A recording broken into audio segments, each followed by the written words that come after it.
रायस्तार एक नाम नहीं, एक साया था, पूरे इंडिया का सबसे बड़ा माफिया। उसकी आवाज का मतलब था हुकूमत और उसकी आंखों में देखना मौत को बुलावा देना था। वो जो कहता वही कानून बन जाता। रेस्टार जब अपनी गाड़ी में निकलता तो ऐसा लगता जैसे कोई तूफान शहर को चीरता निकल गया हो। इंडिया में तो उसके दुश्मन पहले से थे, अब वो दूसरे मुल्कों में भी नफरत की लिस्ट में सबसे ऊपर था। और वहीं से उठ खड़ा हुआ उसका सबसे बड़ा दुश्मन, ब्लैक 444, एक ऐसा शख्स जो सिर्फ खून में यकीन करता था और अब उसने फैसला कर लिया था रास्टार को खत्म करने का।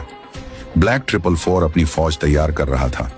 देश विदेश के बड़े बड़े डॉन उसकी गैंग में शामिल हो रहे थे, लेकिन रास्तार नर को हर हरकत की खबर थी। वो कोई आम माफिया नहीं था, वो तो आग से खेलता था। उसने अपने सबसे खास आदमी से कहा, जाओ बारूद ले आओ, बंदूकें भर लो, जंग अब दूर नहीं, इस बार जो लड़ेगा वो या तो जिंदा रहेगा या फिर लेजेंड बन के मरेगा। वो खास आदमी निकला, 3 भारी भरकम जिप गाड़ियों में हथियारों की बारिश लेकर लौटा। दूसरी तरफ ब्लैक 444 भी इंडिया की जमीन पर उतर चुका था। सड़कों पे सन्नाटा था, पर दिलों में आंधी। फिर आया वो दिन, वो एनब्रिज, दरनैन, जहां फैसला होना था। रायस्टार अपने साथियों के साथ पहुंचा। सामने पहले से खड़े थे ब्लैक 444 के गुंडे, और फिर जंग छिड़ गई। गोलियों की बौछार, बारूद का तूफान, हर तरफ धुआं था, चीखें, आग और सिर्फ एक नाम, रेस्टार। जब धुआं छटा, मैदान में सिर्फ खून था और गुंडों की लाशें। रेस्टार आगे बढ़ा, लेकिन तभी सामने खड़ा था ब्लैक 444 अपनी पूरी फौज के साथ। रेस्टार ने आंखें तरेरी, लेकिन तभी फिर से धुआं छा गया, और जब वो धुआं हटा तो रेस्टार की आंखों के सामने एक ऐसा मंजर था जिसने उसके सीने को छलनी कर दिया। Part 2 comment. जैसे ही धुएं की चादर हटी, रेस्टार की आंखें फटी की फटी रह गईं। सामने का मंजर उसकी रूह तक को हिला गया। उसका सबसे करीबी, उसका दायां हाथ ज्ञान भाई, अब ब्लैक 444 के साथ खड़ा था। जिसे उसने भाई माना, वही आज उसके पीठ में खंजर घोंप चुका था। तभी आसमान चीरा एक फाइटर जेट की गरजती आवाज ने, बम गिरते हैं, चारों तरफ धमाके, आग, चीखें, जलती गाड़ियां और भागते लोग। ज्ञान भाई और ब्लैक 444 अंधेरे का फायदा उठाकर वहां से फरार हो जाते हैं, पर रेस्टार वहीं खड़ा रह जाता है, जैसे उसकी आत्मा वहीं जल चुकी हो। इंडिया का सबसे ताकतवर माफिया आज अकेला खड़ा था। उसी जलते माहौल में काली लैम्बोर्गिनी की आवाज गूंजती है। एक लड़की निकलती है, चेहरा नकाब में छुपा। वो सीधा रेस्टार के पास आती है और बिना कुछ बोले उसे गाड़ी में बिठाकर वहां से ले जाती है। दूसरी तरफ ब्लैक 444 और ज्ञान भाई एक खुफिया बंकर में पहुंचते हैं। ब्लैक 444 अब ज्ञान भाई को अपनी ब्लैक आर्मी की गद्दी सौंपता है। ले भाई, अब ये ताज तेरा, रेस्टार को मिटा डाल। ज्ञान भाई की आंखों में पागलपन झलकने लगता है। अब वो मुझसे नहीं बचेगा, उसका नाम और निशान मिटा दूंगा। लड़की रेस्टार को एक रहस्यमय जगह छोड़ जाती है। वहां पहुंचकर वो चुपचाप दीवार को घूरता रहता है। भाई, तू ही क्यों? यही सवाल बार बार उसके सीने को चीरता है। तभी फोन बजता है। रेस्टार कॉल उठाता है और जो सुनता है उसका चेहरा सफेद पड़ जाता है। बिना कुछ कहे वो अपनी काली मस्टैंग उठाता है और एक प्राइवेट हेलीपैड की ओर बढ़ता है। हेलीकॉप्टर उड़ता है और कोई नहीं जानता कि वो कहां गया। बस उसके वफादार साथी आसमान में उसका हेलीकॉप्टर देखते रह जाते हैं, खामोश। ज्ञान भाई अंदर आता है, मुस्कुराते हुए कहता है, रेस्टार इंडिया छोड़ गया। ब्लैक 444 ठहाका मारता है, अब इंडिया मेरा है। पर कहानी यहीं खत्म नहीं होती। सवाल अब ये नहीं है कि रेस्टार कहां गया, सवाल अब ये है, अब वो वापस लौटेगा, किसी को नहीं पता। इंडिया का माफिया, जिसे लोग रेस्टार कहते थे, वो गायब हो गया। किसी को नहीं पता वो जिंदा है या मर गया।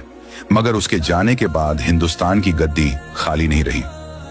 अब उस तख्त पर 2 नाम राज करते हैं, ज्ञान भाई और ब्लैक 444। पूरा इंडिया उनके नाम से कांपता है। बच्चे डर के सोते हैं और माएं दुआ करती हैं कि इनका साया उनके शहर पर ना पड़े। कुछ महीनों बाद ज्ञान भाई और ब्लैक 444 अपने अड्डे पर जश्न मना रहे थे। रेस्टार अब उनका दुश्मन नहीं रहा, क्योंकि वो था ही नहीं। अब एक पुराने जर्जर ब्रिज पर धुंध के बीच एक साया सामने खड़ा होता है। वो कोई और नहीं, ज्ञान भाई ही है, मगर ये दूसरा है। ब्लैक 444 की सांसें रुक जाती हैं। ये कौन है? अचानक गोलियों की बौछार, धुएं का गुब्बार, चारों ओर अफरा तफरी मच जाती है। ब्लैक 444 किसी तरह अपने अड्डे पर भागता है, मगर वहां भी कोई उसका इंतजार कर रहा है। वही नकली ज्ञान भाई। ब्लैक 444 गन उसकी कनपट्टी पर रख देता है। कौन है तू बे?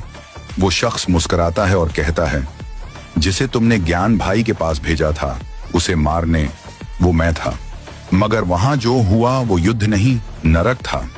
मैं जिंदा बच गया, मगर उन्होंने मेरी रूह जला दी। ज्ञान भाई ने मुझे पकड़ लिया, टॉर्चर किया और मैंने तुम्हारा हर प्लान उगल दिया। ब्लैक 444 के पैरों तले जमीन खिसक जाती है। दूसरी तरफ असली ज्ञान भाई अब अपने भाई की जगह ले चुका था। वो अब अकेला नहीं था, उसकी अपनी फौज तैयार हो रही थी। उसे पता था अब जंग होने वाली है। ज्ञान भाई को एक कॉल आता है। वो बिना कुछ कहे अपनी ब्लैक एसयूवी में निकल पड़ता है। इधर ब्लैक 444 किसी गुप्त ठिकाने पर जाता है।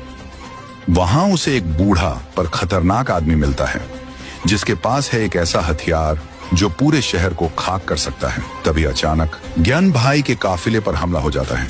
गोलियों की बौछार, बम धमाके, और जब धुआं छंटता है, सामने खड़ा होता है खुद रेस्टार।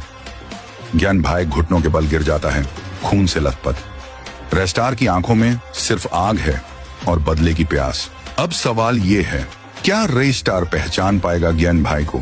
क्या वो बदला लेगा या सच्चाई कुछ और है? और सबसे बड़ा सवाल, रेस्टार लौटा क्यों? क्या उसकी वापसी किसी और तबाही का इशारा है? रेस्टार को अब सब पता चल चुका था।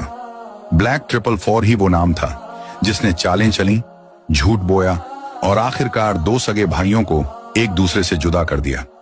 पर अब वक्त बदल चुका था। रेस्टार और ज्ञान भाई एक हो चुके थे। अब वो सिर्फ भाई नहीं थे, एक माफिया सिंडिकेट बन चुके थे। ब्लैक 444 अपने खुफिया अड्डे में छिपा बैठा था। दीवारों पर सन्नाटा था, लेकिन उसके दिल में कोहराम। तभी फेक ज्ञान भाई आता है। कांपती आवाज में बोलते हैं, रेस्टार वापस आ चुका है, अब क्या होगा? ब्लैक 444 के जिस्म में एक सिहरन दौड़ जाती है। पसीना उसकी पीठ को भिगो देता है। एक वक्त का राजा आज खौफ में डूबा था। जब रेस्टार इंडिया से बाहर गया था तो वो किसी आम इंसान से नहीं मिला था। वो गया था एक शैतान वैज्ञानिक के पास, जिसके पास एक मॉन्स्टर गन थी, एक ऐसा हथियार जो एक पल में पूरे भारत को राख में बदल सकता था। 3 महीने बाद ब्लैक 444 ने 3 महीने तक खुद को अंधेरे में छिपाए रखा, जैसे कोई जानवर अपनी मौत से बचना चाहता हो। लेकिन अब डर ने उसे तोड़ दिया।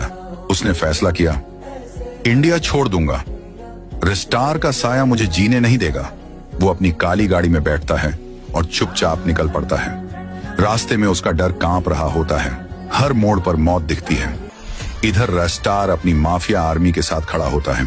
जब ज्ञान भाई खबर लाते हैं, वो भाग रहा है, इंडिया छोड़ रहा है। रेस्टार की आंखें जल उठती हैं। वो गरजते हुए कहता है, बिना हिसाब चुकाए कोई नहीं जाएगा। गाड़ियों की गड़गड़ाहट शुरू होती है। रेस्टार और उसका भाई दोनों अपनी गाड़ियों में निकलते हैं और कुछ ही समय बाद एक वीरान खुला इलाका, जहां चारों ओर सन्नाटा था, लेकिन अब वहां खून की बारिश होने वाली थी। महायुद्ध का आगाज। रेस्टार और ब्लैक 444 आमने सामने खड़े थे। दोनों ओर माफिया गैंग तैयार थी। मॉन्स्टर गन गरजती है, गोलियों की बारिश होती है, चारों ओर धुआं ही धुआं।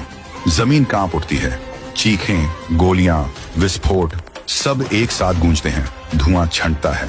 चारों ओर सिर्फ राख थी, मरे हुए शरीर, टूटी बंदूकें और जले हुए खून की गंध। बीच में एक सिंहासन बना है माफिया गैंग का।